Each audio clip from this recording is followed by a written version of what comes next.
He's a big guy. He, in True Grit at least, he usually has Ivy as a valet, and she's just an absolute heat magnet. She's got a great way with the crowd. Like, I mean, she scares me a little bit. She's been sort of in my face, just screaming, and when What's you her have that name? thing, Ivy. Ivy. Ivy. I think she's his real life partner. Yes. And you have that thing sometimes with wrestlers where you're like, I know what the deal is with wrestling. You're a wrestler, so I know you know what the deal is with wrestling. But when for a second you think, is she going to actually hit me here? Like, does she know this isn't real?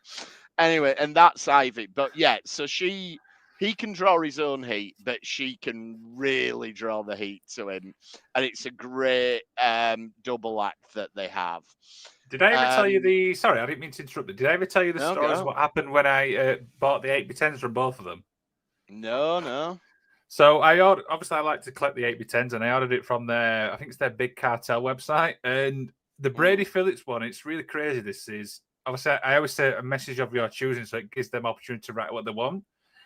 And Brady Phillips actually wrote next True Grit champion. And do you know the crazy thing was? He actually was. It was actually the week prior. And then the Ivy one, I think she said, it's typical Ivy. And I think you said, I think I sent it to you. I think she put something along the lines, I hate. I'm like, what? Yeah. He literally wrote the words, I hate you. She's very in character, isn't she? She's great. Let me just go and grab it. 2 seconds. It's all over here. Carry on.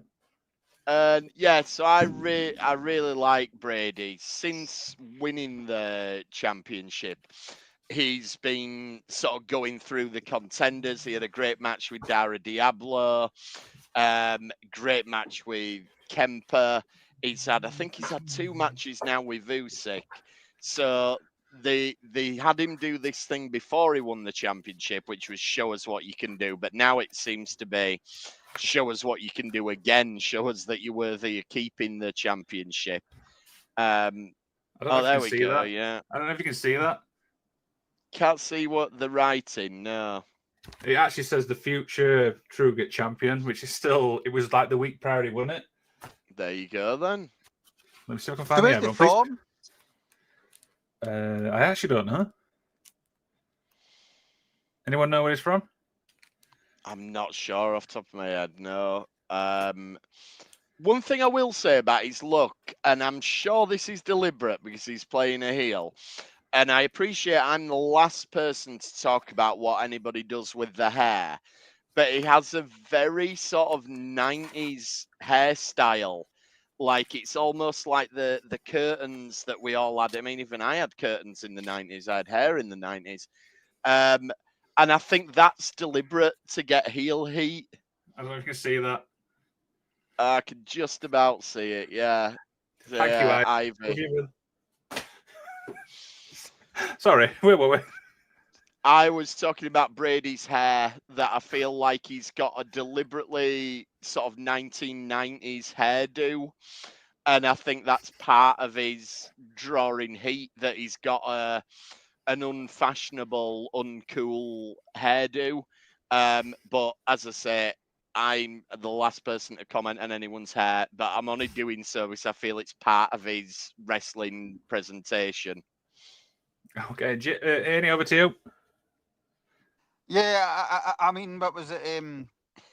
I can only really go on what you guys are saying because I've not overly seen too much of this chap, unfortunately. So, but again, watch the matches and things like that. But it's hard to sort of pick up because you see the matches, but you're obviously talking about other elements to the way he interacts with the crowd and things like that, and that's something you don't get from television either, So, yeah, I need to check out more. That's absolutely Sorry, fine. Guys. No, it's absolutely fine, mate. I mean, that's the whole point you're here. Do you know what I mean? You can give that perspective, and if you don't know much, that's fine. Do you know what I mean? That's what wrestling is. Yeah, no, definitely. I mean, what was it? If I don't know, I'm not going to bullshit you, So, I mean, this I would say ask you to be part of the experiment we're doing next week, which is you basically researching a promotion, see how much you can find out. Yeah, exactly. And what was it called? And it's great getting this sort of what was it, a perspective as well, because this is something I used to do when I was younger as portfolio wrestlers. You know, just sit with a notepad and find out what I could on my old sort of 56k modem. Dear. Right then, so we've got one more to talk about now. Jim, we know as wrestling fans, the two biggest promotions in the UK is Progress and Rev Pro. Do you know what I mean? It's facts. Amy, I don't know if you know that as well. That's a complete lie, and I'm actually appalled at that opinion. Sorry, yeah, but on you go. Now, there's only one person, obviously, in the UK who's actually the main champion for both, and I'm talking about Even Marie. Luke Jacobs defeated Michael Oko at Rev Pro Uprising, defeated Kid Like Us at the Devil on My Shoulder, successful title defenses against Connor Mills, Tate Mayfairs, Eddie Dennis, and then we spoke about Leon Slater and many more. I mean, Jim, to be the champion of over to the top two promotion, that says it all. Let's be honest. Yeah, it really does, doesn't it? It shows that he's the man in British wrestling at the moment. Again, I saw him back in 1PW, and he was sort of in the middle of the card, I'd say. I think if that promotion had have run a bit longer, they were probably trying to tell a bit of a longer term story with him and move him up. But even then, he was good at draw. I'm using the phrase a lot, but he was good at drawing the heat.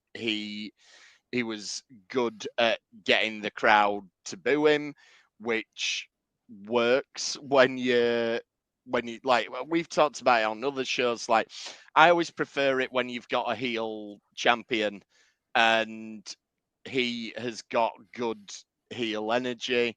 And like you say, the fact that he's recognized by the two biggest promotions simultaneously just shows that he's made it. And you look at his list of opponents, like it's a who's who. Allegedly, yeah. But it's a who's who, not just of British wrestling, but international wrestling. Like he's had matches against Will Ospreay, against Tomohiro Ishii. He's had a match against Kenta. Talked about Michael Oko, about Leon Slater.